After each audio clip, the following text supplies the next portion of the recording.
Benvenuti in un angolo dell'Andalusia dove la terra sembra quasi volersi staccare dal continente per tuffarsi nell'oceano. Questa città ha una forma molto particolare, una sottile lingua di terra che si allunga per chilometri tra le onde, regalando una spiaggia lunghissima che sembra non finire mai.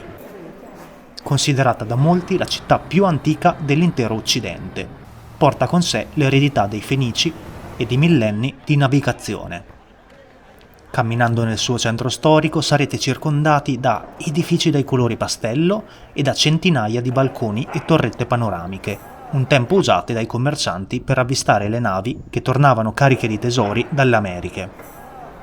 A protezione di questa città sorgono due imponenti fortezze che sorvegliano il mare, una situata su un isolò e collegata da un lungo molo, l'altra che chiude la baia proteggendo la vita che scorre lenta tra i vicoli. Seguitemi in questa nuova tappa spagnola, iscrivetevi al canale per supportarmi e buona visione! Buongiorno da Cadice, siamo arrivati con un treno da Siviglia e più o meno un'ora e mezza.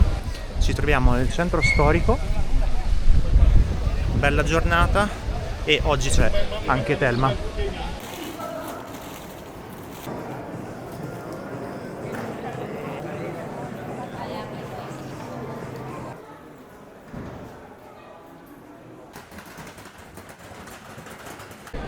Questa è la piazza di San Juan de Dios.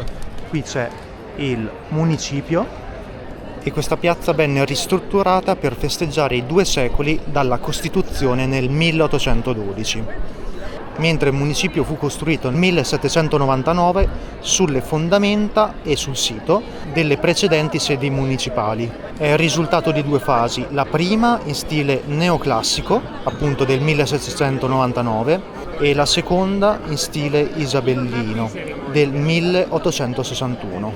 Essendo che la città è sulla costa, è vicina a Gibilterra, ma anche al Marocco, ha un piccolo problema con le crociere. Guardate là davanti. Qui c'è il teatro romano, costruito nel I secolo a.C., è il secondo teatro romano in pietra più antico dell'impero, dopo quello di Pompei. Ed è il secondo più grande della Spagna, poteva accogliere fino a 10.000 persone. Il teatro è stato scoperto solamente nel 1980 e da allora sono in corso lavori per la sua conservazione e il restauro.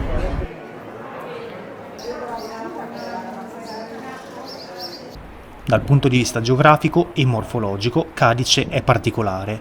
Ha questa lingua di spiaggia lunghissima e molto frequentata, molto interessante.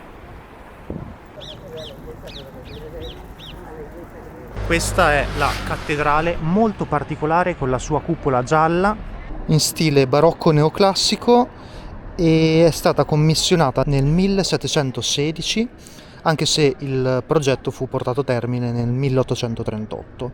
Per questo motivo appunto ci sono elementi sia neoclassici come la cupola, sia elementi barocchi.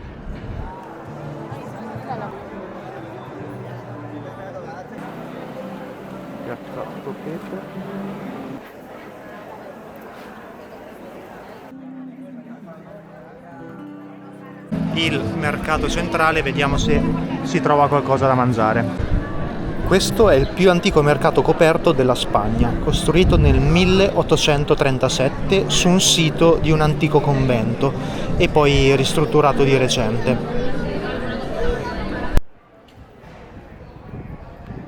Questa è la torre Tavira, è la torre più alta della città e risale al XVIII secolo. Si può salire per 8 euro.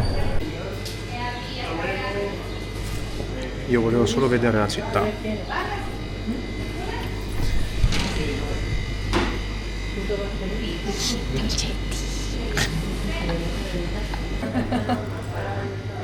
Che carino, Torcina del cielo, algo así.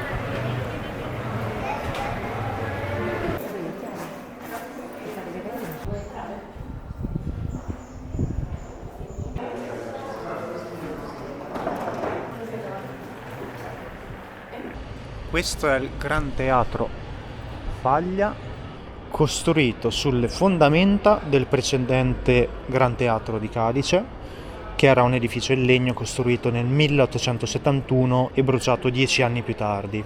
Nel 1886 il governo della città assunse la direzione dei lavori, ma a causa di mancanze di fondi e problemi vari, il teatro fu completato solo nel 1905.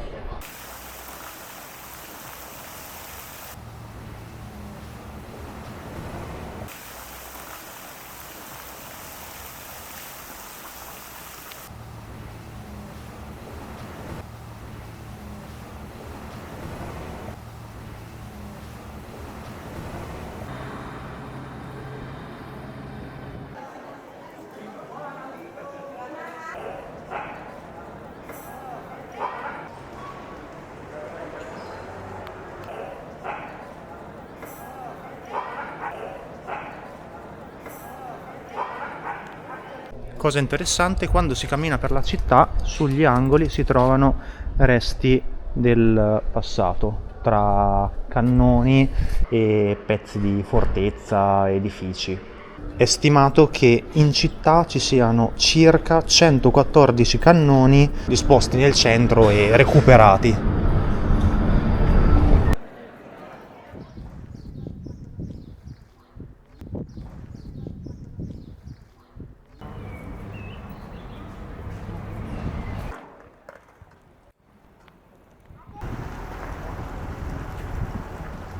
Siamo arrivati a uno dei due castelli, proprio qui di fronte, è il castello di Santa Catalina.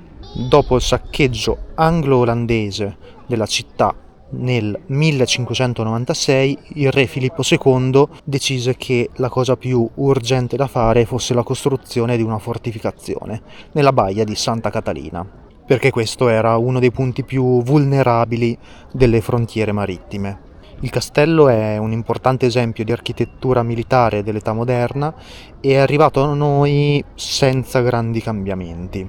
È interessante perché ha una pianta a stella e ovviamente vari bastioni. E quello è l'altro castello.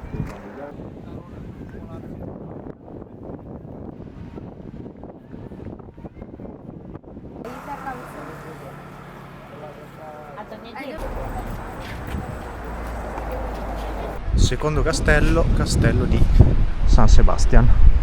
Prende il nome da una cappella costruita nel 1457 dall'equipaggio di una nave veneziana che ottenne il permesso di fermarsi qui per curare la peste che li aveva colpiti.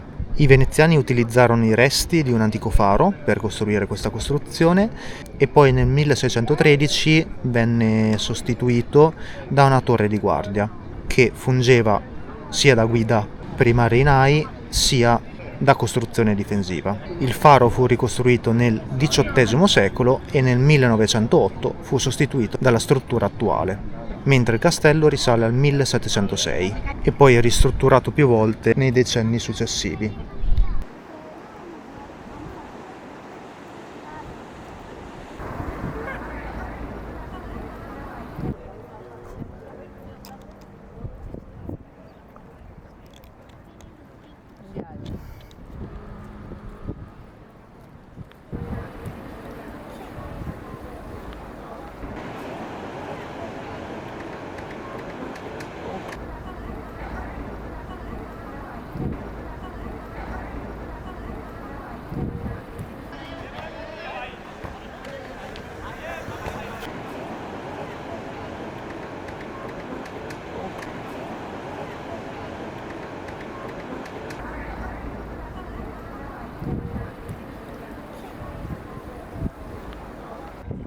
Ultimi passi tra tramonto e prime luci della serata, in una città che mi è sì piaciuta, ma più che altro per le vie, i balconcini, le case colorate.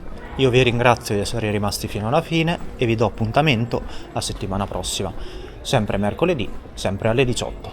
A presto!